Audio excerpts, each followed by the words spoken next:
Welcome to week 7. Today we're going to dive into what's going on with medieval cities, especially looking at the Italian peninsula. And then Wednesday we're going to get into Central America. So this is going to be the last medieval lecture that I'll talk about as far as Europe goes. You do have a film that I want you to watch as well that goes a little bit into the rivalries that we'll begin to dive into today during the lecture. But watch it just to get a little bit more background. So, during medieval Europe, we have a lot of fragmentation going on. So last time we left off with all these amazing Gothic cathedrals that are going on, especially in Northern Europe, in France, and in England. And I explained to you that in Germany, which is a very fragmented region at the time, and in Italy, which is also fragmented as you see here, the Gothic doesn't really take off. It arrives very late, and once it does, they don't really follow the same design characteristics of verticality, skeletonization, and transformation of light through color. Instead, they're more so going to be taking the little bit of ornamentation and details and pasting it onto their forms. So today we're going to be looking at a new archetype for a church, and then we're going to be looking at a new archetype politically. So this is the map of Italy, more or less at this time period. The boundaries change very fast during these ages, especially in Germany and what will soon become Italy. Well, not that soon. It's going to take around 700 years after this. But the point is that they do have a lot of different kingdoms, duchies, papal states. There's a lot of competing political systems going on in the peninsula at the time, and even empires. You can see the Byzantine Empire has a little sliver down here. Today's focus is going to be this region over here, what we call Central Italy. This is going to be one of the most competitive regions of Italy, not just politically, but also architecturally, and that's going to be the focus of today's lecture. So, one of the things that they need, just like in Northern Europe, is more churches. So the population, once again, is beginning to grow, especially in the urban centers. And we do have a pope, Pope Innocent III, during the medieval ages that wants to clean the church. So he wants to reform it, and he wants to make it a law that every Christian does have to undergo the sacraments, or else they would be excommunicated. The issue is you don't really have enough space. So the bishops are busy with their cathedrals in the main cities. They don't really have time to be taking in all these new people, nor do the people have resources to be traveling that far to have the sacraments administered. And then on the other hand, we have our monks who are secluded in cloisters, in monasteries, in very difficult to reach topographies, typically the Romanesque pilgrimage churches. That is where the monks are going to be. So they're going to be very far away from society. And so we have this vacuum, right? So the bishops are in the big cities, the monks are away in the middle of the mountains. But what happens to all these other towns and these emerging cities that don't have a bishop yet? Right, so this is what we're used to seeing, and I showed you this one last time, a Duomo. It's very large, very expensive, you do need a bishop. But for the rest of Italy, where you have these smaller towns, you then get the question, so who's going to be the person in charge, at least religiously? And so we have the rise of a new type of order, right? So friars begin to emerge as an alternative to the monk. So while the monk is secluded in their own cloisters, again, in very remote areas, the whole purpose of a monk is to study the scriptures. They also copy the Bible. They live very secluded lives. The friar, on the other hand, is supposed to be emerged in the population. So they really go out into the urban areas, and they're there to serve the urban poor, to administer the sacraments. The bishop is too busy to do because, again, he's taking care of an entire cathedral and an entire city. So friars emerge as an alternative to all this, and they're taking religion and therefore salvation to the majority of people, and especially the people who don't have the resources to get to those cathedrals. Because remember, you could do pilgrimages, but to take off time to do that, you do need to have funds to be able to sustain yourself on these trips, which most people, especially those at the bottom of the feudal order, are not going to have. And so we have new orders of mendicants or friars emerge. Mendicant is another word for beggar, and it all comes from the fact that friars do try to live a very humble life with as little as they need to survive. They're trying to get back to the roots of Christianity, which is a life of simplicity where you don't really have a lot of wealth accumulated. and instead you devote your life to Jesus and God. And so friars and the mendicant orders arrive because we have number one, an increase in the urban poor. Number two, a growing number of people. Again, population is increasing in general, and they need somewhere to turn to perform the sacraments. And number three, again, you just need new churches for sacraments. Sometimes you don't have to go all the way to the cathedral if you just need to do communion. So we get these two new orders, which we call the Dominicans and the Franciscans. Now, the Dominicans and Franciscans are going to be rivals of each other. Okay. Architecturally, they are each going to build their churches on opposite sides of town. They're going to be very similar looking. You'll see them in a second. The typical characteristics, no matter the order that we're talking about, they're going to be very boxy. They're going to be very plain, and they're going to have large outdoor areas in order to have all the people, especially the urban poor, be outside. So they're going to host different events. The point is to get people engaged in the religion, to not let them forget that as Christians, they have a duty and they have to, perform these sacraments and go to Mass every Sunday.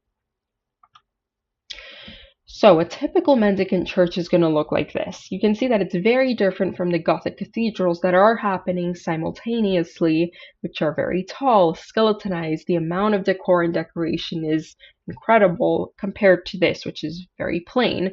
It's pretty much a preaching box. That's what it's supposed to be. And this all goes back to the idea of this being a mendicant order. So just like the friar is not trying to live outside of, the humble life and having the basic necessities, the churches that they practice in are also very basic, and they're just there to be able to be a place for people to congregate. They are not meant to be anything ostentatious, anything too glamorous, like what's going on with Saint Chapelle, for example. Now, I want to give you an example of what this looks like. So this is Siena. Siena is going to be the main city of discussion for today. It does have a lot of very interesting developments during the medieval ages. But I want us to look at the plan of Siena. So the center of Siena is obviously in these areas, right? And then I'm going to turn off my labels just to show you really quickly. So the main cathedral is here with a big open space. Town hall is here, which we'll look at later. And then the old city walls are going to be over here, running around these areas and over here. Now, over here is one of our mendicant churches, right? So mendicant churches, because again, they don't have a lot of money, are forced to develop on the outskirts of town. To develop on the inside, especially in the heart of the city, is very expensive because you have to buy out all of the people that already live there. And so their only choice really is to go to undeveloped land that's cheap because, number one, it's unprotected and it's outside the city walls, which would have been here. And number two, it's a more difficult terrain. Notice that it is quite hilly, and even to this day, these are pretty undeveloped areas in comparison to the rest of the city. And then on the other side of town, we have the Dominicans, and they are very similarly going to be located here because it's a very rough terrain to work with. There is a lot of grade changes in Siena. And number two, they are of course going to be on what was then the outskirts of town. So the old city wall would have come around here. And so if you go to central Italy, you are going to notice that you do have these two rival mendicant churches on opposite sides of town. Typically, they do construct between 50 to 100 years of each other, or usually even less. Once you have one arise, the other one will inevitably arrive to become its competitor. So we're going to start with San Francesco, which is the first one that I showed you. So on the back side, you can see that they do have, a bit more glass there. But structurally, this isn't really pushing anything in the way that the Gothic cathedrals work. You don't really see the flying buttress here. It does not have the height, and the windows are still very much punctured holes in the box. It is not skeletonized in any way, and the glass is not going to be nearly as colorful nor as detailed as the ones in the northern cathedrals. On the interior, you can see what I mean when I say that this is pretty much a preaching box. We don't even have side aisles in this one. It's just a big box, right? This was just a way to get the sacraments expressly administered to people who, again, could not afford to go to the main cathedral, or there wasn't enough space for them to be there. As far as decoration goes, it's very minimal. You can see there's absolutely no stone carving in this. It really is just four walls that were erected up, and then they had this wood roof put over them, but we don't really see the amount of vaulting on the ceilings. You don't really see these huge, pilasters, compound piers. None of that's really being done here. And yet at the same time, you can see they're trying to adopt the pointed arch. So we know that this is going on during the same time as the Gothic cathedrals because they're, stealing little details here and there, little lancet windows as well, bit of a rose window. But it's not as narrow, it's not as tall. So it's a very underdeveloped Gothic style. And then you can see on the sides that they're trying to do what is traditional of central Italy, which is the polychromy with the different colored stones and the stripes. But because they can't afford to have two types of stones, what they do is they paint every other row, it looks like, or every two rows, so that they have that effect of, the traditional craftsmanship, but they don't have to spend the money doing it. So it's a very humble type of decoration compared to the traditional Gothic cathedral.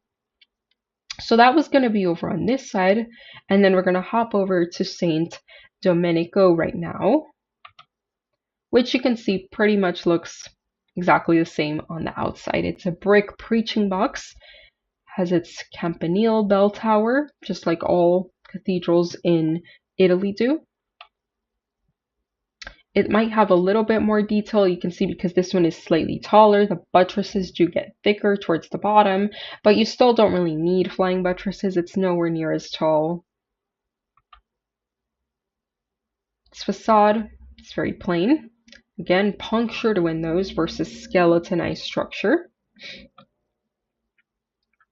And then if we hop over to Florence, you're going to see a similar type of development, but they're going to put a little bit more effort into the outside of these.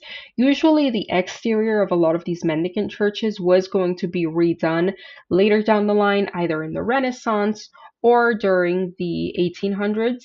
So originally this one would have looked just like those other ones, but they just had the money to retrofit it after the fact. So I'm going to show you the map of Florence, just to give you an idea of what that looks like. And Florence is going to be the direct competitor of Siena at the time, right? So today Florence is much bigger than Siena, but at the time they were very similar. They were very close to each other in central Italy. They are the direct rivals. So they're going to be competing a lot, not just in their mendicant churches, but also in their main cathedrals. So this is the original city of Florence right here. It was originally a Roman city. I mentioned that Roman architecture is very conservative, and we can see that in the form of the city right here. It has what would have been the Forum, and then its two main streets, which remain to this day. And then from there, the city began to expand. So at this point in time, during the mendicant churches, this is the boundary of Florence at the time, right? So we've grown a little bit since then, and this is our new city wall. Now notice that right outside the city walls, we have number 1 over here, and then number 2 over there. So these are going to be our two competing mendicant churches. So I believe that this is Santa Maria Novella over here, the one that I was just showing you. And then Santa Croce is going to be over here, which is the next one that we're going to look at. But it just gives you a good visual of how competitive these two were. So in plan, Santa Maria Novella is again a preaching box. In this case, they are beginning to add side aisles. Florence was a little bit more wealthy than Siena, which makes sense given the type of architecture their mendicant churches are displaying. So they can afford to have little side aisles here and there. And you'll notice that on the interior, it's a little bit more ornate. On the outside, very similar language. So even though the front of it has that facade that I showed you, notice that the sides of it are still the original mendicant order's design. So originally the front would have looked like this too, bare brick and a couple of windows punctured here and there.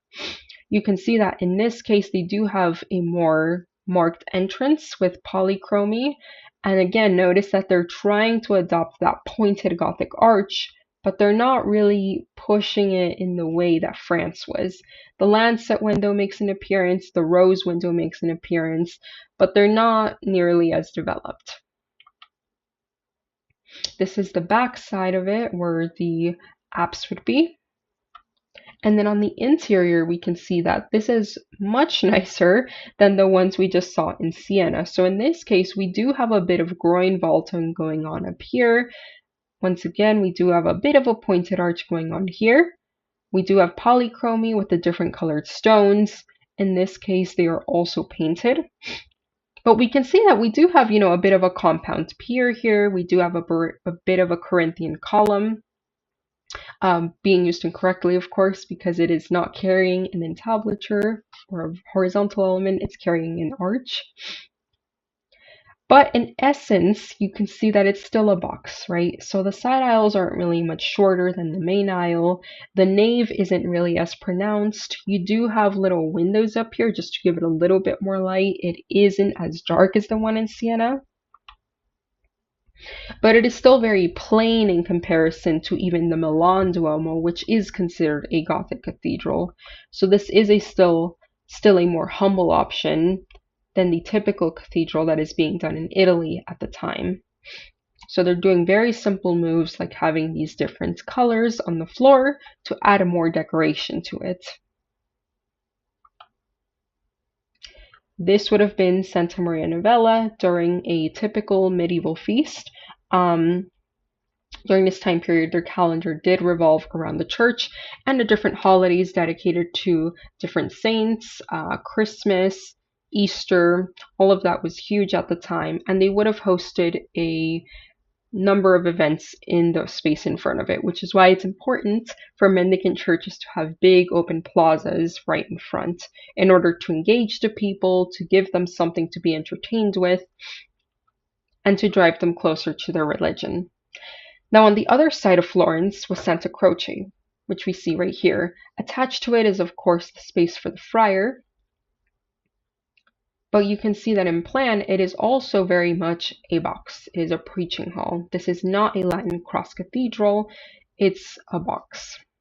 It doesn't even really have a narthex to really call it a basilica, so it's kind of a new type of church prototype altogether.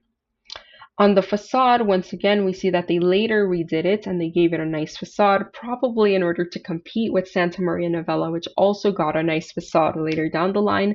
But on the sides, you can see it is still the same thing. Exposed brick, there is its campanile. This is where the friars would have lived. And in front of it, originally, we would have had the same types of events going on.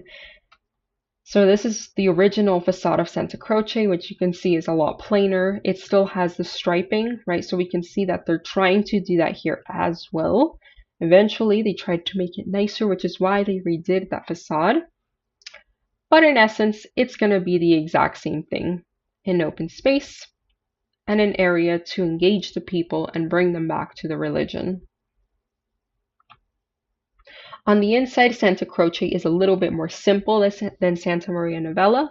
It doesn't have groin vaulting up on top. You can see that the ceilings are more exposed, but you do have, a little bit of decoration here in these columns. You do have the pointed arch, again, these little dentils at the top. And then the back does have a good amount of paint and surface applied decor. But it is still a very humble type of architecture.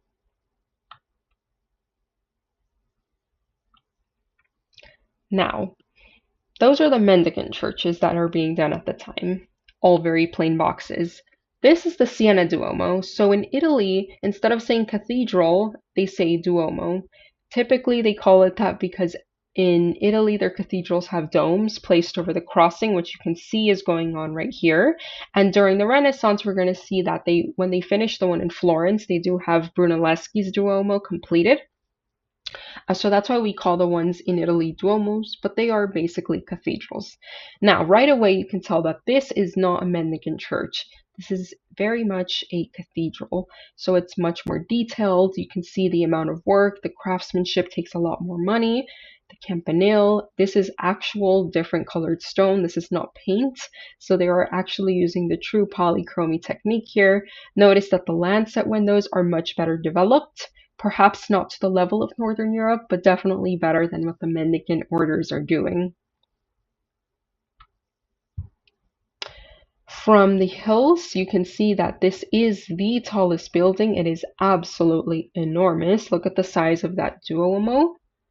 And then it's Campanile, and you can also see its Lombard screening right there, like in Pisa. Now, Siena is, again, the direct competitor of Florence, and Florence has a really big cathedral at the time. So Siena decides that they are going to one-up Florence, and they're going to build an even bigger one. Now, I showed you how big this is. Now, imagine that instead of this being the long nave, these are now the side wings, and the nave is going to extend past the Duomo, right? So this is the original Latin cross, but what they want to do is rotate it. So they started building this to propose a new nave so that the old nave becomes a transept wing, if that makes sense. So the crossing would pretty much remain where it is under the dome, so they don't have to make a new one. But what would change is that now this is the main wing, and this becomes what transepts that, right? So the narthex would have been down here, our nave, and then this would become the apse over here. Now, this was never completed, unfortunately, but the interior of it, of what does exist, is very ornate. So here you can see that they definitely spend a lot of money in the floor, in the walls, in the ceiling. Every bit of this cathedral is just as ornate as the northern ones. Different style, regional variation, but the amount of effort put into this is very comparable to what's being done in France. So immediately we can tell that this was definitely a project that was led by a bishop and not by a friar. Look at the amount of detail in the carvings up here, right?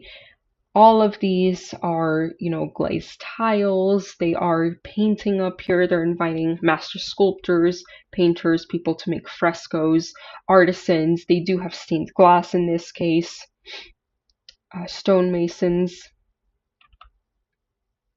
The scale of it is enormous. The nave is very clearly pronounced in this case. We do have a very direct hierarchy. We do have a crossing, a transept that is a traditional Latin cross church. And this is underneath its dome, so it's Duomo.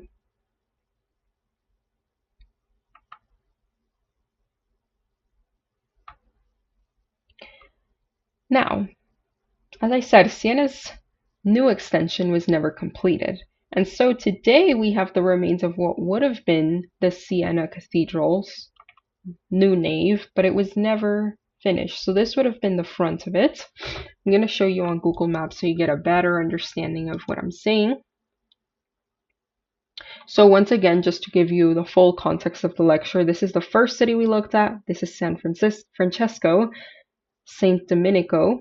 And then this is the true cathedral in the center of the city because they can actually afford to be there, right? And notice the decoration is not just on the front in this case, it is all the way around. It is a true Latin cross, a pronounced campanile. And then this is what they were trying to do. Right here, you can see that this would have been the front of the church, right? So this would have been the main facade. It was going to have these new large windows. So you would have entered from this side instead. This would have been the crossing, and these would have been its transepts. And I can imagine they probably would have wanted to extend this one to match the length of this side. And you can see that they did start building what would have been one of the side aisles inside of there. The nave would have been where the cars are. And then the other side aisle would have been here where we barely see some of the columns that were left over. Now you might be asking yourself, why did they never complete this? They had the money to do it, but unfortunately, they no longer had the population after the Black Plague. So, this arrived during the mid 1300s. As you know, it was a disease that was spread by a flea that was carried by a rat, and because hygiene was not great at the time, rats were everywhere. So the plague spread very, very quickly. It did arrive on merchant ships, and being that Italy was the main place where merchants began to sell their goods in Europe, it did come here first. So Siena's cathedral was interrupted because now we have this plague that is killing off about a third of Europe. You just don't have enough manpower, and quite frankly, people are more worried about their health than about constructing a whole new wing to compete with Florence. They do see it as a bit of a divine punishment. There are a lot of conspiracies about why the plague arrived, how you can make it go away. But I'm not going to get into that during this lecture. Architecturally, the plague is just important because you will see that in Italy there's a lot of unfinished buildings from the 1300s, and it all comes as a result of the plague. So population dramatically decreases, right? So all of our builders that would have been building that cathedral are now worried about escaping the plague. They're going off into the countryside, or they die in the urban centers. And then eventually we do get a renaissance. But for today, we're going to focus in this area right here. So, what happens when all of these people are dying to our feudal system? Well, remember that the land is what directly tells you what your position is in the society, right? So the people down here are working the land, and then the people up here are reaping the benefits of that in exchange for protection, in exchange for stability, for laws, etc., etc. Now, because a lot of these people up down here are dying off, then the power structure doesn't really work anymore. And so we have this vacuum of power. And as you see over here, the towns and merchants are this kind of off to the side piece. They don't really fit into this pyramid, which is why they get their own little tower in this graphic. So we then get the idea of a free city. So now that this system is completely disrupted, especially in Italy, where you do have very tiny and local governments, you instead shift over the power to the town merchants. The town merchants are doing all right after the plague because of the fact that they don't have to rely on the people down here. So they are independent. They can go get their goods by ship. They usually go to Istanbul, where Hagia Sophia is, and then they bring back the goods to Italy and redistribute them through Europe. So all they have to do is make that trip, and then they have to sell it. They don't have to rely on protection from a king. They don't have to rely on work from the people down here. They are quite independent. So once the plague happens and this pretty much collapses, the merchants aren't doing all that bad, assuming that they lived through the plague. And so what we see is this transfer of power. And architecturally, we begin to see that these town halls become very popular. So during the medieval ages, usually you had all of these merchants. They would become the powerful ones. They would become the people that are now making decisions, and they need a place to meet. They cannot do it in each other's homes because that would immediately create some kind of tension. It would be a symbol of favoritism to whose ever home you chose. And you also can't really meet in the big cathedral because the bishop is directly threatened by the new merchants. Again, going back to this, the church is at the top, right? So in a lot of these cities, it's not necessarily a king, but it's a prince bishop that is at the top of this power structure. The prince bishop owns all of the land. So you can imagine that the merchants that are trying to create this new, free city are not going to be very readily welcomed by the person whose power they're trying to take. So they need a new place to meet, and sometimes they join with the guilds. The guilds are usually going to be the people that are going to be making more artisanal crafts, right? It's very difficult to get into guilds, and because of the fact that the guildsman is pretty independent compared to the person working the land, because they can work with their hands regardless of what's going on with the land, they do become quite independent, and they start guild halls. And so the merchants align with the guilds because they sell their goods, and they usually try to meet up in one of these places. And so this was originally for the cloth guild. We call it the cloth hall, and this becomes the town hall for Ypres. So this is the new archetype that we're going to talk about today politically. So a town hall is going to be a symbol of oligarchical rule. An oligarchy is where you have a limited amount of individuals who are going to rule the entirety of a town or a city. Usually in medieval Italian states, it's going to be wealthy families, and they get wealthy by being merchants. So it's going to be our merchant families. So you're going to get all of them. Typically, they are going to be each other's direct competition, but for the sake of keeping peace and being in power, at least partially, they do try to get along with each other, and they form the oligarchy.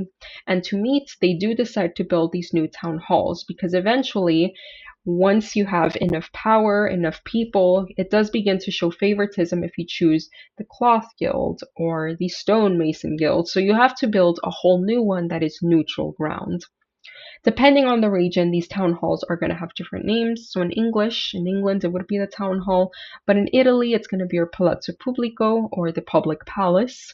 Public because, of course, it's for the people, not for a monarch. In Germany, the Rathaus, and then in France, the Hôtel de Ville. Ville meaning city, and then hotel in French prior to the development of a modern day hotel usually just means house. So a typical town hall is going to have 5 pieces. I will go through them extensively as we look at different examples. Number 1, though, you do need a tower. The tower is going to symbolize power because it's this tall structure. It also is going to have a bell or a clock tower usually in order for people to orient themselves. Number 2, you do need a meeting room. Typically, it's going to be on the upper floors to keep the people that are in the oligarchy safe. So when we have a lot of civil unrest, you do need to be able to close up the town hall, board up those windows, and keep them safe. And that's usually going to be done by elevating them. Usually it's on the 2nd floor. Sometimes it's on the 3rd floor for Americans. When you're in Europe, the 1st floor is the ground floor, and then the 2nd floor is the 1st floor. But for the purposes of today, we're just going to refer to it in American standards. And then the next thing you're going to need is an open space in front of the town hall, right? So they do host what we would consider elections, but because people were illiterate at the time, they couldn't just go up to a voting booth and, mark down who they wanted to vote for. So instead, what they did is they presented their candidates out on a stair or a landing or a balcony, and then whoever got the most shouts, the most noise, would then be selected as a member of the oligarchy. And so you need that plaza to host the entirety of the town so that they can go and they can shout out the name of the person that they want to be in power. And lastly, you do need a loggia. Because this is a town hall and because it is run by merchants, it would seem rather appropriate to have a place to sell goods. So they're creating somewhere not only to be in political power, but also to have economic power. Sometimes the loggia is also going to serve as a cover for some of the people in the plaza. So sometimes you'll see it's used for VIP purposes. So we'll see one later down the line. So this is the cloth hall I showed you, or a different one rather. So we can see the form with its tall tower, a plaza out in front for the people. So loggia is going to be tucked underneath these areas, and then the 2nd floor is where the meeting rooms are going to be. The ones in Italy we're going to see are going to be a bit more traditional, but inside of the one in Bruges, you're going to see that this is the 2nd floor meeting hall, and then you would have had a large window or a balcony for these people to step out into.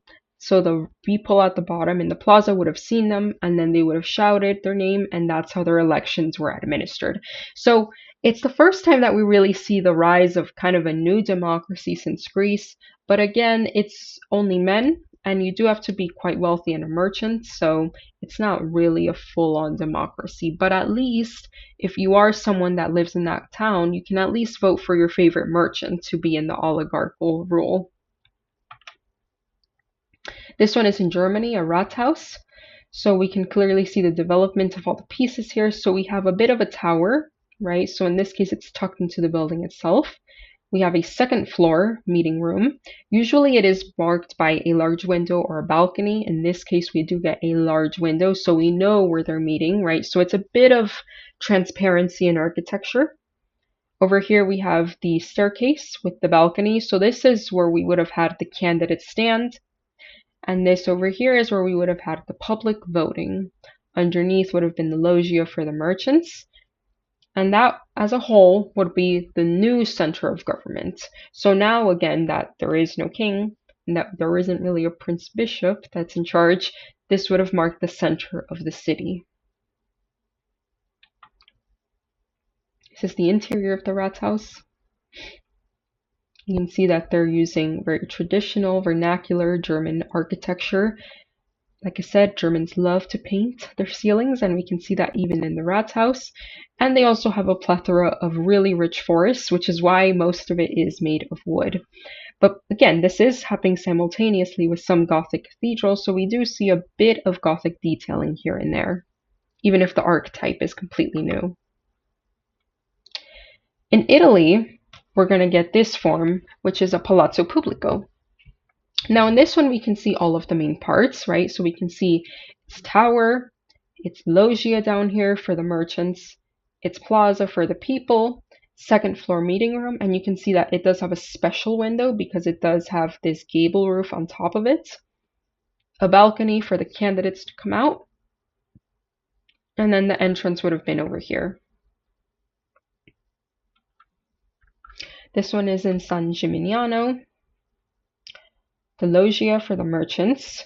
You have your staircase, your balcony, the second floor meeting room, which is marked in this case with a little balcony where the candidates would have come out.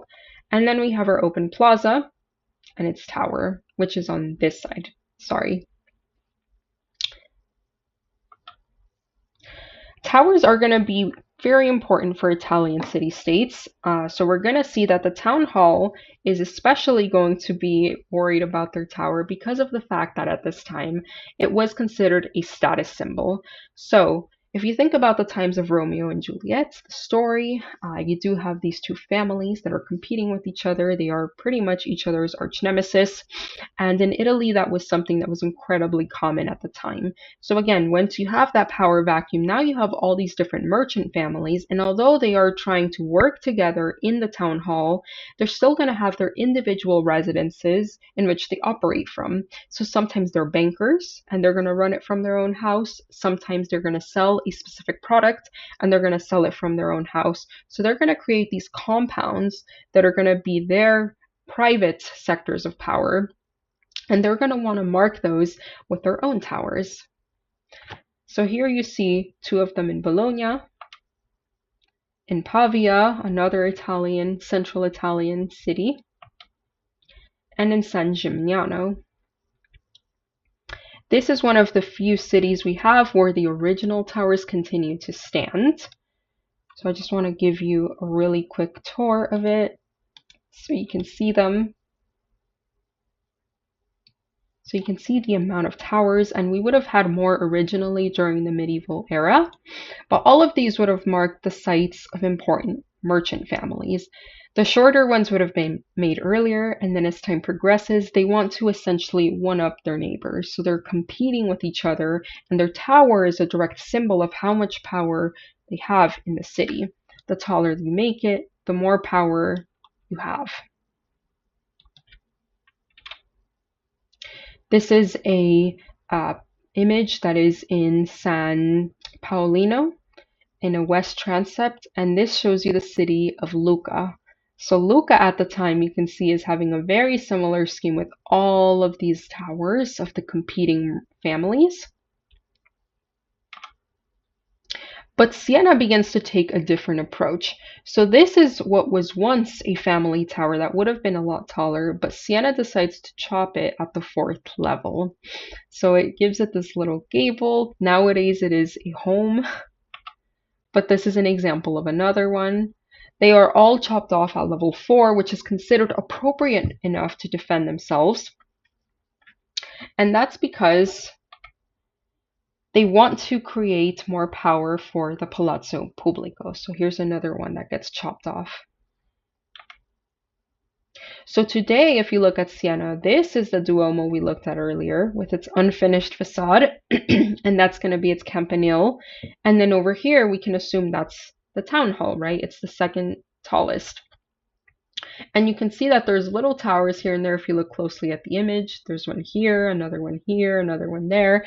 And you can see that they've all pretty much been chopped level at that fourth level, so that only the cathedral and then the Palazzo Pubblico will really be able to outshine them. The reason that so many of these families also had towers is for self-defense.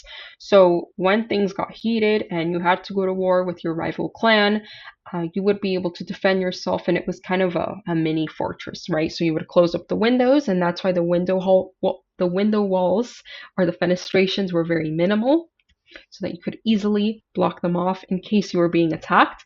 And then you would just throw pouring hot oil from the tower. You would shoot with bow and arrow from the tower. You would essentially attack the people that are coming to attack your compound from the tower itself. Because the fourth level was really as far as you needed to go in order to do that, that is where they decided to chop them all off, and then they would just extend these to become the tallest ones. So we clearly see who is in power in Siena. So this continues to be Siena. This is that Duomo. Again, this is that unfinished part of the nave. And then this is going to be the Palazzo Pubblico. So once this becomes a failed project because of the plague and the bishop loses some power, we then see that power shifts over to this area of the city, and we get this whole new opening for its Palazzo Pubblico right here. The shape of a lot of these is directly going to tell us the power dynamic, right? So the fact that this is curving this way, it's almost like it's enveloping that plaza, right? So it's inviting the people to become a part of the civic government. In the case of the Siena Palazzo Pubblico, you're going to have your meeting rooms, your tower over on this side, but your loggia is going to be over here, and I'll show it to you in a second. So sometimes you just don't really have the space to put the loggia under the Palazzo Pubblico. Other times you just want to extend the idea of the Palazzo Pubblico to be more than just the building and be in the entirety of the plaza.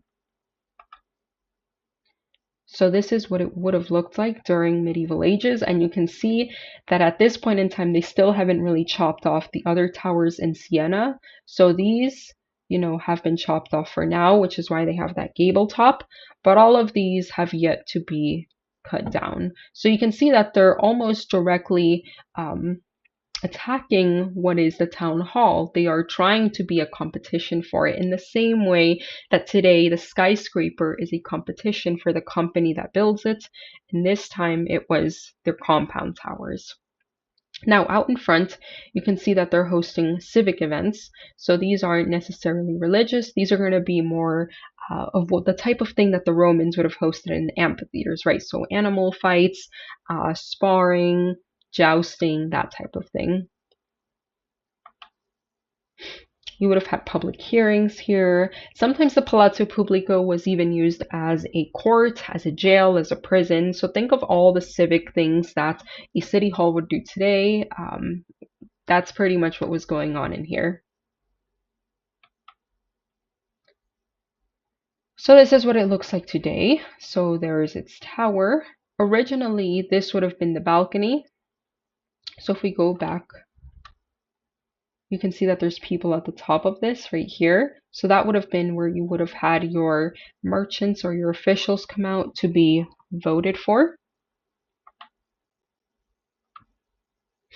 Today it's been converted into a hip roof, so you can no longer go out there like a balcony, but the idea is still there, right? So you can see what I mean when I say this is inviting. It does have this wing kind of curve a little bit to envelop the people. Second floor with its meeting rooms would have been marked in this case by this over here. There you see it unoccupied without those bleachers in front of it. It is still a very prominent space in the middle of Siena. It is still used as a meeting space.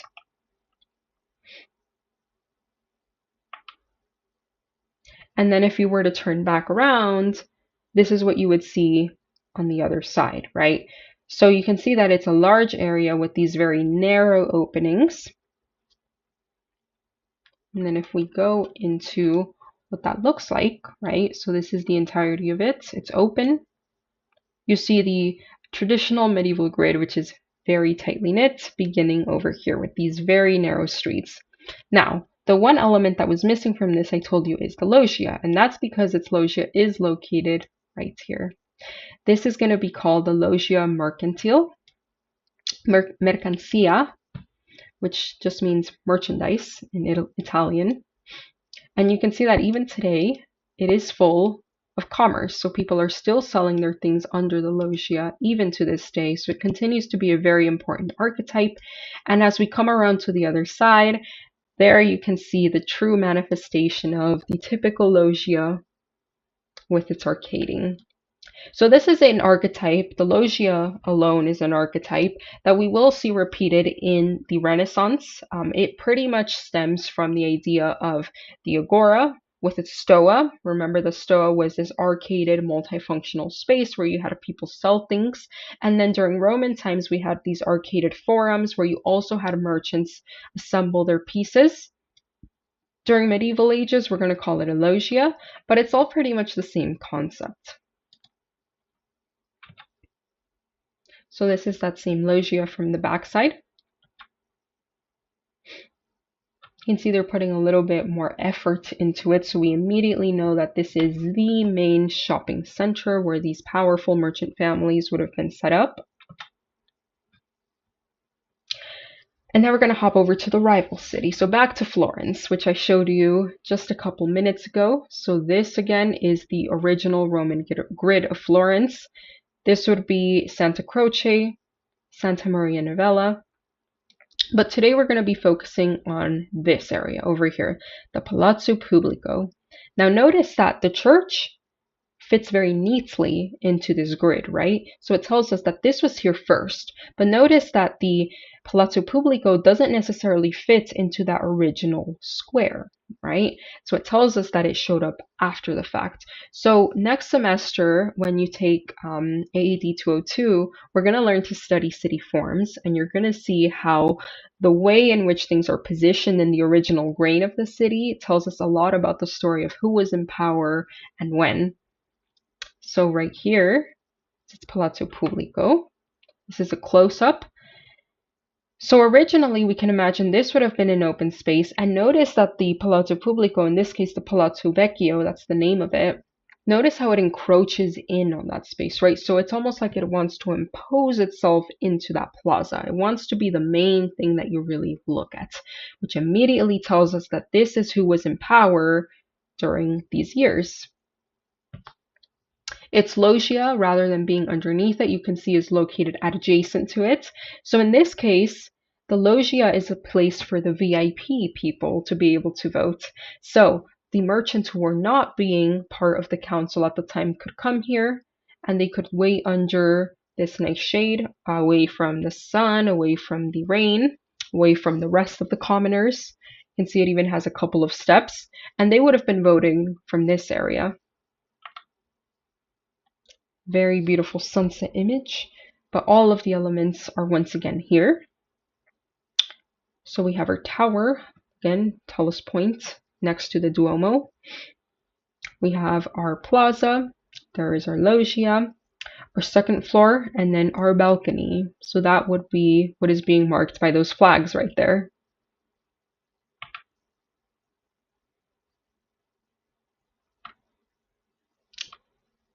Again, just like in Siena, this is where they are hosting all of their civic events. Usually when they were dealing with animal events, this is where that would have been.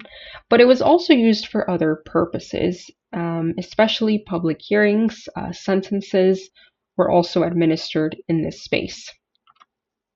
So just to come full circle back to the mendicant orders, I'm going to tell you the story of Savonarola. So Savonarola was a Dominican friar, and Savonarola got in trouble several times. He did directly contradict the Pope, and so he was pretty much put on trial. And because he claimed to be a divine being or someone who had divine visions, he was tested and he was tortured. So what they did was they grabbed his arms, tied them behind his back, and then from there they would hang him. So that was the first time that they got him. I believe one of his arms popped off and then they just kind of dropped him from an elevation. So he was, severely deformed after that, but he continued to preach nonetheless. So once they got him again, they forced him to confess, and he pretty much said that everything that he had said was a lie, that he wasn't actually hearing the words of God, and so they condemned him to death. And that happened in this plaza. So you can see the Florence Duomo in the background right there, some old family towers, and of course the Palazzo Vecchio, the tallest one with its loggia. And then here we see he is being burned, right? So once he confessed that this was all a lie, he was put on trial along with 3 other friars, and they were made a public display of. So that's pretty much a summary of what's going on in medieval Europe and especially Italy at the time. So we can see that there is a lot of disruption once the Black Plague arrives. There is a lot of disruption as far as who's in power, and architecturally we see that with the rise of this new archetype. We see the rise of new churches with new populations. Next time we are going to be talking about Central America, so it is going to be a bit of a break. Again, I do want to give you a little bit more context about what's going on in the rest of the world. And then after that, we will get back to what happens eventually in Italy, which is known as the Renaissance.